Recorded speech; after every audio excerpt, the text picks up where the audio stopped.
Hey, welcome. I'm excited to have you here today because we are talking about how to scale your business. For those of you who are already successful in business, you're making some money, but you want to make a lot more. That's what today's live stream is going to be about. So, um, you know, if you have been putting in all of the effort, you've been literally working yourself into exhaustion, and you don't know how to get to that next level without feeling like you're going to have to sacrifice more time with your family, that you're not going to have time to take care of yourself, that you're not going to be able to spend time with your kids or your friends or whatever else it is that you desire to do.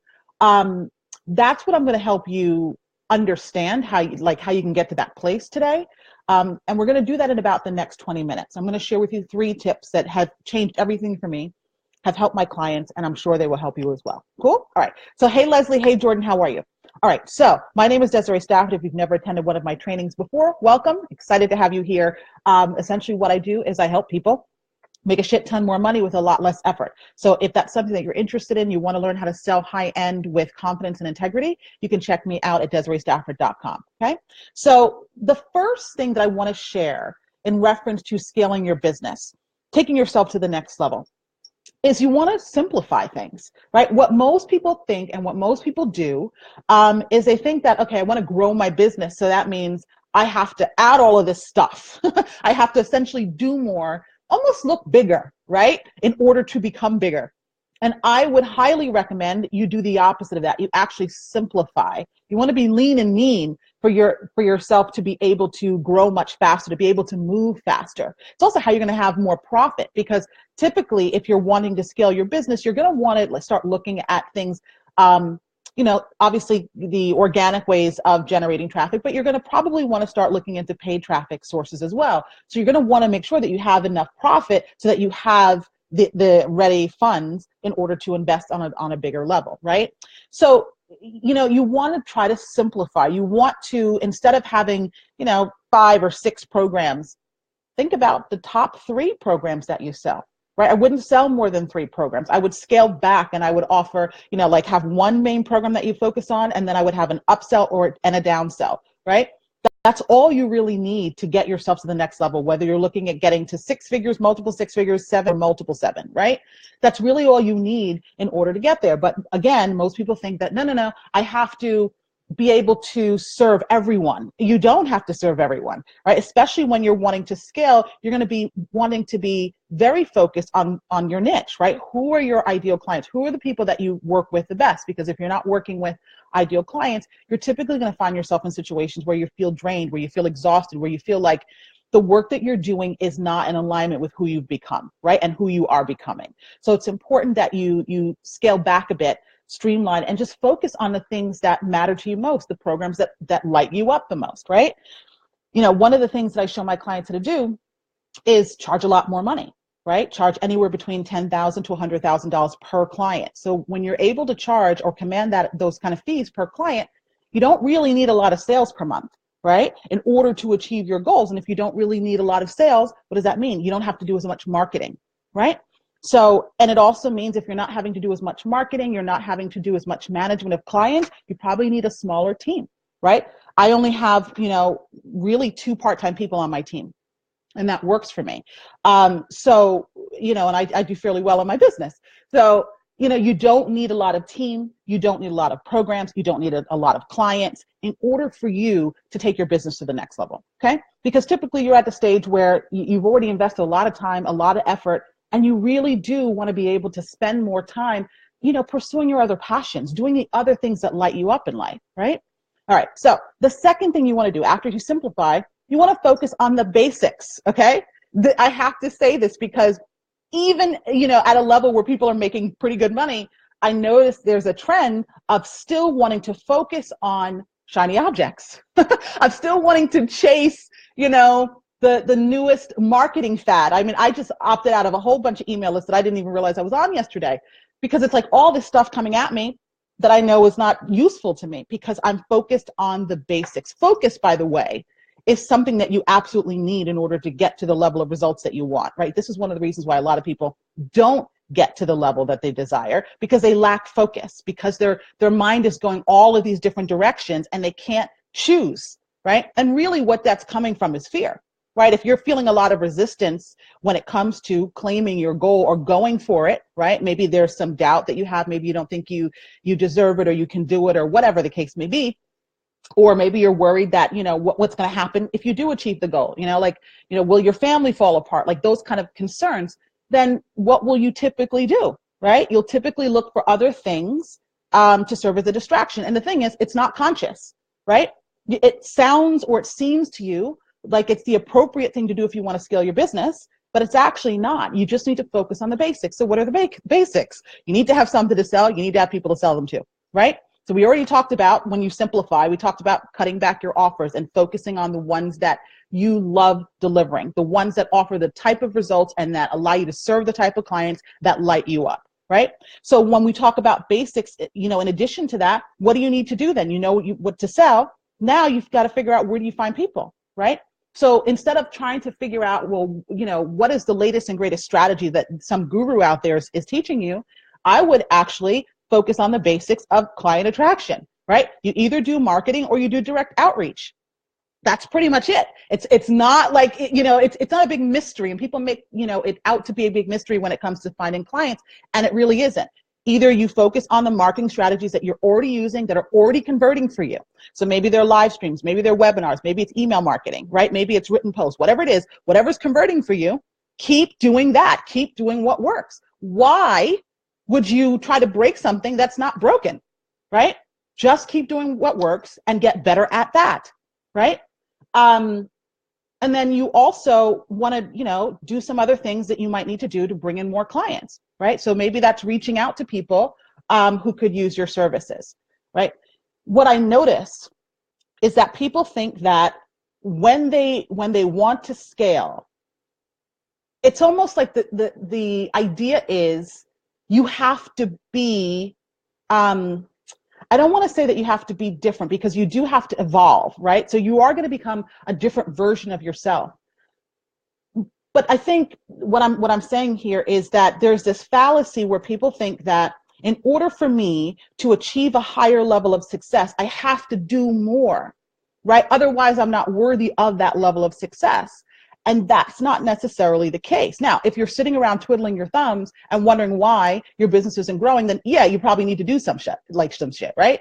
But if you are active, and everyone that I attract is, someone who has a pretty solid work ethic. If you're fucking working, then it's not about working harder, right? It's about figuring out what are the things that I need to focus on and what are the things that I need to get rid of in order for me to get to the level of success that I say that I want, right? And not allow myself to be tempted by distractions, because we all are, right? So it's very important that you figure out what the basics are and you stick to that. Now, if the strategies that you're using are not attracting the level of clients that you want them to attract, then you figure out how to, make those strategies work for you. But that doesn't mean that you need to, add 5 new strategies into what you're already doing, all right? If your webinars aren't converting the way you would like them to convert, if your live streams aren't converting the way you would like them to convert, then figure out how to get those particular mediums, those tools to convert better for you. Don't figure, well, I need to do chat box and I need to do Snapchat and I need to do right? Like that doesn't make sense. You just need to figure out how to make the strategies that typically convert for you convert better for you. All right. Oftentimes it has to do with positioning. It has to do with, whether or not, you know how to use direct response in your marketing, that kind of stuff, right? Now, the last piece of this is that you want to make sure that you're working on yourself, who you are being all the time. And I talk about this probably all the time, right? The reason this is so important is because, when we think about success, we often think that, someone has luck in achieving a certain level of success, or like it's one marketing campaign that took off for them, or one particular program that took off for them. And that's not the truth. The truth is that 90% of success is who you are being, right? So what you're thinking, what you're feeling, and the corresponding actions are happening as a result of your thoughts and your feelings, your persistent thoughts and feelings, right? So it's vitally important that you focus on who you're being all the time. You can't skip this step. You can't just focus on simplifying your business. You can't just focus on raising your fees. You can't just focus on making your marketing better without doing the work to elevate yourself, right? Because you can attract clients, you can attract leads, but you're not going to be able to close them. You're not going to be able to serve them if you haven't been working on yourself, right? You're going to experience all kinds of nightmares, all kinds of drama if you do actually attract clients and you attract leads and you're not working on who you're being, right? You won't be able to sustain it. You won't be able to have sales that stick. You won't be able to get people results. And then what is that going to do? It's then going to make you go back into that downward spiral of doubt. Another thing when I talk about working on yourself daily is, people think that, all you have to do is focus on being more positive and focusing on the abundance and not the lack and all of that kind of stuff. But you also need to learn how to manage the side of you that's in resistance to all of that, right? You have to learn to manage, I used to think to myself that there were two people inside of me. I used to call it Big D and Little D. And I still kind of refer to these two people, you know what I mean? In that way, Big D and Little D. So Big D was the one who had the big vision, the one who wanted to go full out, the one who had all these dreams and desires that I was actively pursuing. Little D was that smaller part of me that kept saying, no, it's not okay. No, it's not safe for you. No, you're not good enough. Or you're too much, whatever the case may be. Always something negative, always like that saboteur that would kind of get in the way. And so it made my progress very jerky. So I would take 2 steps forward and 1 step back, 2 steps forward and 1 step back. And I would be frustrated beyond belief. And I see this a lot in the marketplace where they'll have occasional big money months, and then they'll come all the way back down, completely shrink back down. Or they start charging higher end fees, and then they come back down because, they didn't make a couple sales, and then, they had this downward spiral in terms of their mindset and all that kind of stuff, and came right back down. So you need to be able to manage both. You need to be able to, celebrate the highs, but also manage the lows, right? And not allow yourself to go into this place of becoming overwhelmed by doubt to the degree that you stop believing that you can have what you want, right?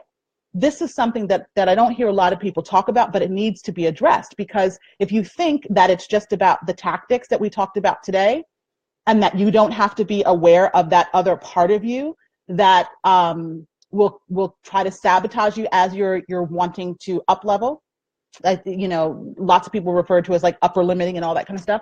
If you don't know how to manage that and your emotional state while you're going through that process, you will be fucked. That's the bottom line, right? I can tell you from personal experience, it used to happen to me over and over and over again, and I didn't understand it. And it used to happen like a decade ago is when I noticed that it first started. When I think it was my first business. I was at a certain level of success and I was fine. And the minute I tried to go beyond that level of success, it felt like, like this dark cloud showed up and it was like pouring rain. And I felt like I couldn't get out of it. And I didn't understand what was happening. And part of the reason I didn't understand is because a lot of people don't talk about this kind of stuff when it does happen, right? And so I didn't understand what was going on, why it was happening. And I would start to doubt myself. I would start to think, whoa, wait a minute. Maybe it's not okay for me to pass a certain point. Maybe I'm not good enough. Maybe this isn't right for me, blah, blah, blah, blah.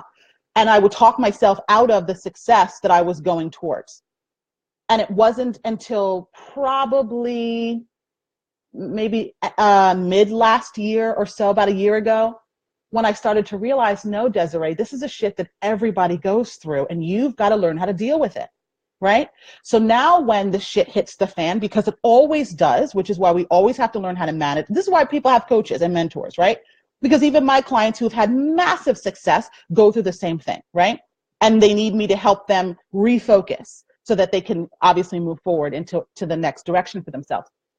But we all go through this. And this is why having, some type of support is really important, because it's very easy. It's very subtle often when it starts to happen too. When we go into a place of resistance, when we go into a place of doubt, which holds us back, right? So you don't want to allow yourself to do that. So you have to know, number one, when you're falling into that place, and then learn how to manage it. Don't let your feelings overwhelm you. Don't let your fears overwhelm you, right? Be able to have someone who can support you to help you snap out of it. Because the faster you snap out of it, the easier it will be the next time it happens, because you'll know what it is, you'll know what to do, and you won't allow it to deter you, right? But if you're not really sure what it is and you allow yourself to sink back down, right, then the harder it will be the next time it happens, right? So it's important that you learn how to manage the ups and the downs, the highs and the lows, okay? So who has questions for me? And while you guys are formulating questions, if you want to learn how to sell high-end with confidence, integrity, and you want my help to do that, go to DesireeStafford.com/session and let's chat about how I can show you how to do that. Who has questions about what I've shared on scaling your business? Just to be clear, we talked about number one, you want to simplify. I would recommend that you offer no more than 3 programs. So I would recommend that you have one program that's your main focus. Then you have an upsell and a downsell, right? So the downsell is for folks who show up who are not quite right for your main program, but you can see them being a potential client for that program, right? So, and they just need a little bit of support to get to that next level. And then you obviously have the upsell for the folks who do work with you. They absolutely love you and they want to continue working with you, right? The second thing I talked about is, stick to the basics. Stop trying to like implement 101 strategies because you think that's going to help you scale faster. It's actually going to slow you down. And typically when we're looking at all of the bright, shiny objects that are out there, we're really doing that because we're going into a place of fear and resistance. It causes a lot of confusion that doesn't allow you to focus on getting to the next level, right? And the thing that's so interesting about it is that it looks to you and probably to everyone else around you that you're being productive, right? That you're taking action toward growing your business, but you're actually not, right? You're just spreading yourself too thin.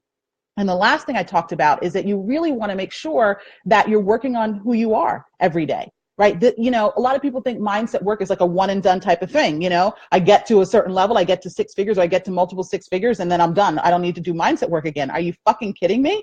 You've got to do mindset work every single day. You've got to work on who you're being every day because you're evolving every day, right? If you are not doing things that challenge you every day, guess what? You're not growing. So what do you think you're actually doing, right? Because nothing stays the same. So you have to be constantly working on who you are, who you're being, how you're showing up. Right? You've got to be challenging yourself. Stop letting yourself off the hook because that's why people fail, right? Stop letting yourself off the hook and learn how to manage those downturns, right? And sometimes, it's so interesting. I know you guys have probably heard either, quotes around, look for the opportunity in every upset or all that kind of stuff. And I say stuff like that all the time.